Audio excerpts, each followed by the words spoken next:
There are not a few who believe that the pace at which the Interpol International and Interpol Nigeria are working is quite interesting. They point to the fact that Nnamdi Kanu, the leader of the proscribed group, IPOB, it didn't take long for them to grab him from the same Kenya and get him down to Nigeria, and he's facing justice now. That's why it's like a case of we're following process, diplomatic channels, etc., etc. Believe you me, I want to tell you I don't know what you are talking about. All I know. It seems not to know exactly what we are talking about here. No. You are bringing an issue that Interpol is not aware of. You know, let me define the role of Interpol so that you can understand. Interpol is an international police organization that assists law enforcement agencies within the 196 countries, yes, sir, to look for a fugitive that runs or is hiding. And if you look at all the other fugitives that are brought to face justice in Nigeria, they have the link, those who are involved with Interpol. So I don't know I don't want to talk about issue of Kanu, who brought him back to Nigeria. I'm not aware how he was brought back to Nigeria or how he came into Nigeria. Interpol is not aware. We stated this long time ago, and we made it categorically clear. So it's not a question. There are what we call police-to-police relationship, international police cooperation. Another police, it does not necessarily bring Interpol. Okay. If one police and another exchange a suspect is running from them, they can have an international police cooperation that out of the scope of Interpol. Okay. However, if a notice is given to an individual, like blue notices, when the inmates in Kuje prison escaped, yes, we did a biometric capture of those suspects, and we shared it with international communities. We shared it with our law enforcement agencies. Many of them were re-apprehended because we have their biometrics. Now, in the issue of red notice, where a red notice is issued under the federal court that issued that notice of arrest, that is warrant of arrest for such international. Yes. It will go to the Interpol, we'll process it, we'll look at it, we'll look at the charges, and then we'll issue a red notice. Okay. On that red notice, we bring back the culprit to face justice, because all the 196 countries will be looking for that individual. We'd sincerely like to thank you, retired Assistant Inspector General of Police Garba Umar, who is currently the Vice President of Interpol Africa Region. Thank you, sir, for coming on the News Hour. Thank you for having me. Topic is concerning Interpol. They are saying they did not participate in the rendition of the detained leader of the indigenous people of Biafra, Nnamdi Kanu, from Kenya in 2021. And that particular denial was given by the Vice President of Interpol Africa, Garba Umar, during a television interview, specifically on News Central Television. What's your take on that? So if Interpol was not involved, then who did? That will tell you the way they are looking at Nigeria. You know, all these lies is an embarrassment on its own. No. Who is lying? Wait, Barrister, I want to clarify something. Who is lying? Interpol or the Nigerian government? The Nigerian government said it was in collaboration with Interpol. Interpol, in fact, 110% right. If Interpol we are to be involved, they will tell you. They will be the one to even hand over Nnamdi Kanu to the Nigerian government. They were never involved. But they wanted you to look at it, they carried out system follow due process. Remember, that was one of the reasons why the United Nations was angry with the Buhari government. They wrote a letter concerning that rendition. And that is one of the reasons our court here have condemned it. So they are not trying to make it look good that what they did was all right, and they followed due process. That's why they are lying all over the place. So if Interpol, have come to clarify themselves, because it determines their image. That's a criminal offense. But there is something. If they do not clarify themselves, Interpol will not look like a rogue organization. There is something that Umar. All right. So the Interpol has washed their hands off the case of Mazi Nnamdi Kanu, saying that they do not have any hand in the kidnap, torture, and extradition of Mazi Nnamdi Kanu back to Nigeria. Then the bigger question is, who did this? And not only that they kidnapped him, they tortured him.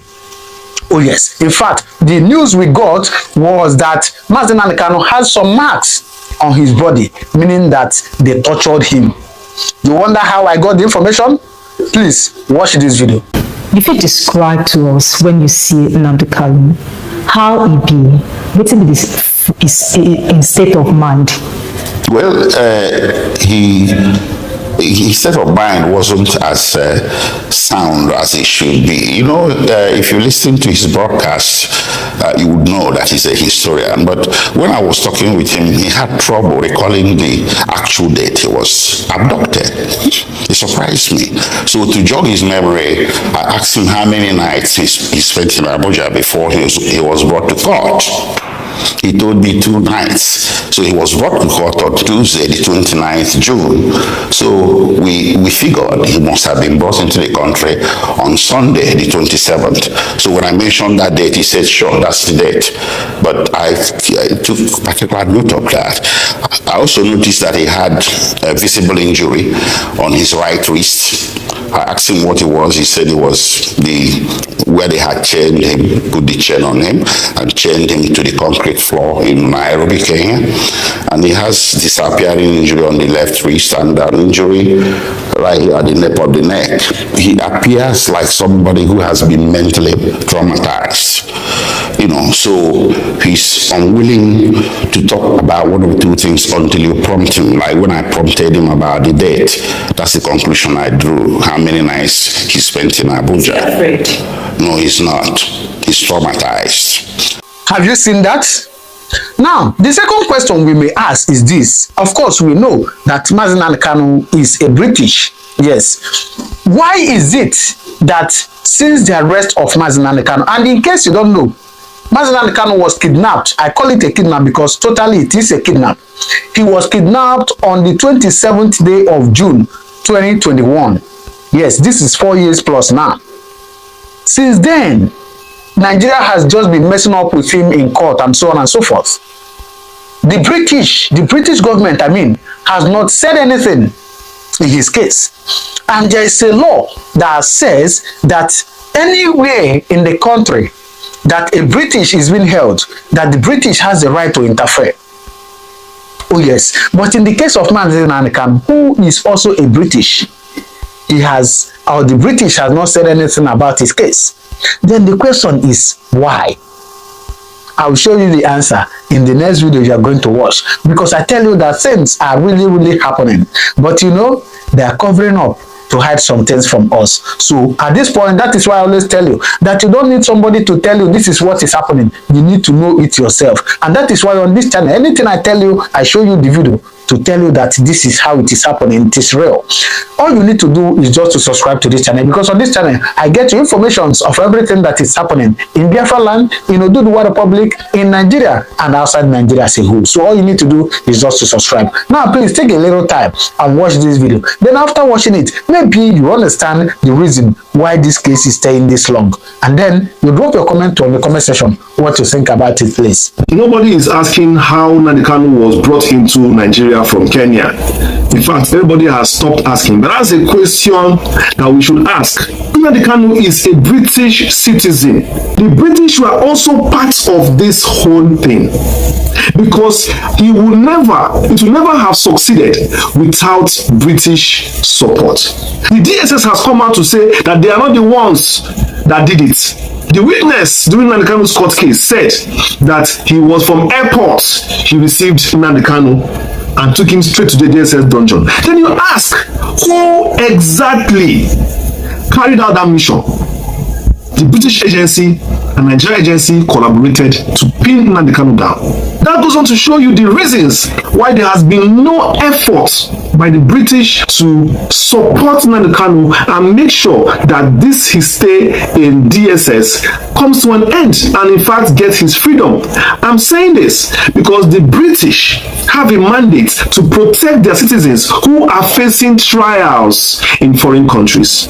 Yes. Fact check me. In fact, I'm going to read you something now to show you the rights of British citizens, to protection against unfair trials in foreign countries. And in fact, they have a mandate. The British consuls have a mandate, to stand by a British citizen who is undergoing trial in foreign countries. And since Nnamdi Kanu has been going in this trial, have you seen the British recently come to his aid effectively? In fact, let me tell you, to add to you, the British fights against illegal detention against its citizens in foreign countries. Yes, they fight against it, they lobby against it until that person receives fair trial and fair sentencing. That is the extent the British can go in ensuring that anybody carrying their passport will never be left behind. Let me read you briefly on the role of the British, of the UK, in defense of the citizens around the world. Listen very carefully. Number one, the British provides consular support. Yes, from the embassy of the country that the person is being held, the British ensure that the person is tried in line with local and international, international standards. And also, it will raise concern if the trial process appears not to be fair or the rights of the person are being violated. This is one point of what the British does to ensure that their citizen is not being, witch hunted or so. And so far, Kanu has spent 4 years in the DSS dungeon. Have the British ever released any statements to say the trial was unjust? Because 4 years in DSS dungeon is not a trial. It is just even now recently that a trial had decided to begin officially. So why haven't the British come out to condemn or pressure the Nigerian government in trying this man rightly and making sure that Nnamdi Kanu doesn't languish in solitary confinement? That is food for thought. That is a food for thought. Number two, monitoring of the case. British consular officials may attend trials as observers. They can advocate for fair treatment but cannot get somebody actually out of jail or demand that the case to be dropped. Just like you said, they are supposed to be there during his trial in consular services. British embassies in Abuja just close by. How many white men did you see in the courts for the past few days? How many Oyibo did you see in court? So supporting Nnamdi Kanu all this while, standing by their citizen. How many white men do you see? Nobody. They've abandoned this man because they are the ones that put him there. They are the ones that went to Kenya. They are the ones that played a major role in making sure that they assist in catching this man for the government. See, let me tell you something like that. Clear conscience fears no accusation. It is their conscience that is worrying them. How can you put somebody in cell and be coming to the cell to check the person? You cannot do it now because you are the one that put him there. Look at the courts. They're not even in the courts. You don't hear any statement from them. They have Twitter account, Facebook account, UK in Nigeria. UK government in Nigeria has accounts. Have you seen them tweet, say anything about the citizen? If Nnamdi Kanu was a white man now without passport, you will never hear word in the House of Assembly in UK. You will never hear what they will talk about it till tomorrow comes. Let's keep on going. Diplomatic pressure. High profile or controversial cases where due process or not followed or allegations of torture arises, the UK government may raise the case at diplomatic levels or with international bodies. Yes, that is what I'm trying to tell you. When this Gambayan of a man that had Binance had issue with Nigerian government and he was nearly condemned to prison, what happened to him? The US government increased pressure, did everything possible to ensure that the man was, released and sent back to the country. They had to cancel all the trials. They had to cancel all the cases that he had. Everything struck off overnight, just because they had negotiated it and it has been accepted, and now he has been released. Whatever they did under the board, we don't know. But the countries agreed that this man should be released, and Nigerian government released him. What stopped UK government from going that same way to apply pressure to ensure that this man is also released? What stopped the UK government from doing this same thing? What? Okay, let's go on. Humanitarian and legal rights advocacy. UK may push for improvements in prison conditions or medical care. In some rare instances, they might assist in appeals or requests for clemency, especially in death penalty. Nnamdi Kanu was sick the other day. He complained of his ear, his chest, his heart, everything was worrying the guy. Did you see UK government's pressure? He was even saying that he should go and see his doctor. They refused. The government refused. Did the UK now come and say, okay, we want our citizens to receive proper medical health care. We are sending in doctors. Okay, sending doctors from UK or from the embassy to take care of this man. Did you send any doctor? Nothing. They've abandoned this man. And what do you think? They abandoned him because they are the ones who put him there. These imperialists are not to be trusted at all. They can do anything for resources. Anything for resources. They can throw anybody under the bus for natural resources. It's always for the greater good of their country all the time. They don't mind. Number 5, no legal representation. UK government does not pay for legal costs or represent citizens in courts. That one is okay. Kanu never ask anybody, to pay his legal fees. He never asked anybody to represent him. All he wants is consular support. Yes, consular support is UK support. Your country supports you, backing you. It goes a long way. It's like somebody, you have a problem with somebody, you don't have anybody to protect you or to stand for you. People look at you, where's your father? You know they, your mother, you know they, your brother, you don't have, your sister, you don't have. They can do you anything they like because they don't have anybody. But why would the UK come and provide such support when they are the ones that actually put him in that place? It's the UK that put Nnamdi Kanu in that cell he is now. They are the ones that bombed Nnamdi Kanu on behalf of Nigerian government. I will say it again, clearly. I will say it again because even recently, like I said, the DSA said they are not the ones that arrested Nnamdi Kanu. Until today, no other security agency has come out to claim that they are the ones that rendition Nnamdi Kanu, leaving us with 2 options: the Kenyan government itself or the UK security M13. Yes. Security agents of the UK, the SS, the CIA of the UK. Among the 2, who do you think? And even the Kenyan government has come out to say that they did not do it, leaving us now with only one option. The UK. They are the ones that use their agents on behalf of Nigeria to abduct this man and send him back to Nigeria. Dumped him there. Never even came out to represent him because they are the ones that put him there. Did not show any body language matters in life. See, I want to advise all of you watching this video. Watch out for body language. People's body language around you matter. The body language of the UK in Nnamdi Kanu's case, is it not obvious enough for the past 4 years? Is it not obvious enough to show you? When people are showing you who they are, take it. Stop giving excuses for them. People show you who they are. That's who they are. Stop looking for ways to pamper and say, maybe he's not, maybe. I just to show you who he be. Now that person, now so he be.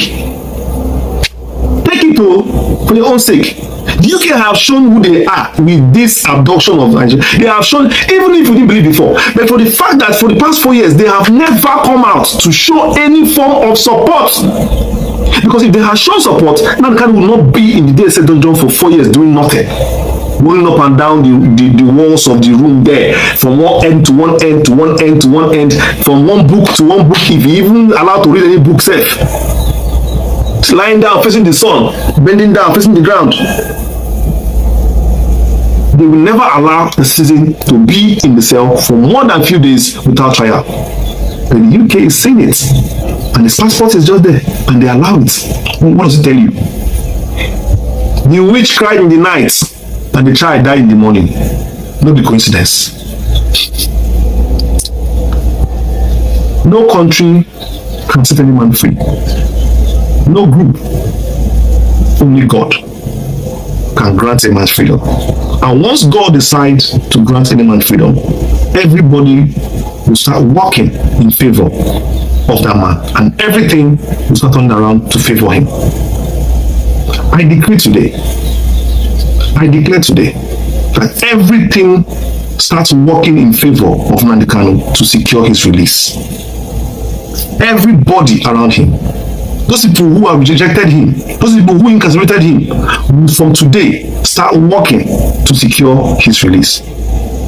And Nnamdi Kanu definitely will be released very soon, sooner than expected. The way it will happen will shock everyone. But so far, he has remained unbroken, unbowed, unbended, unshaken, formidable. And like I said, he is in the cell, hell-bound, but he is still not living in bondage. The lion himself. It doesn't matter who kidnaps him. Remain strong. One day, all this will end. That's the way I describe it. But the truth is that Nnamdi Kanu has been held hostage. He was abducted from Kenya, extraordinary rendition. The fact that his kidnapped from Kenya could not be explained shows that any judicial pronouncement or process after that is null and void. You cannot go and kidnap somebody and bring them before a court. And the courts have made it very clear, even up to the Supreme Court, that he did not jump bail. It was the military that went to his house to kill people, and then he escaped. And now you have brought him back, you ought to respect and restore his bail. That's what I told his lawyers. Why are you applying for bail again? Because the Supreme Court made all the pronouncements except releasing him. And I think it was because they were afraid. And that's why I say he's a hostage to this country. And like you rightly said, there are other people who have made even more egregious pronouncements and fought and carried arms in this country. And you have not treated them the same way because they're not Nnamdi Kanu's, their name don't sound East. And I'm not here to fetish being able, but the reality is that they are not treated fairly, and Nnamdi Kanu is part of the reason why that is clear to everybody. Right. And by the way, I must also reveal here that there are some Igbo elites who are behind this. Whenever there's a crime of conspiracy against freedom fighters, there are people inside and outside who are working together. For me, quote unquote, kidnap, you can say intercepted as much as you want, but I think that Kanu was kidnapped, and that is wrong internationally and it's wrong morally. Releasing Nnamdi Kanu because his continuous detention is an illegality. The courts have said so, international bodies have said so, everybody knows so. All right. So if you continue to keep him there and then you expect some miracle to happen that the people of Nnamdi Kanu will maintain law and order, it's not going to happen. Okay. Now, Chief, before we talk about local government autonomy, one last question on insecurity.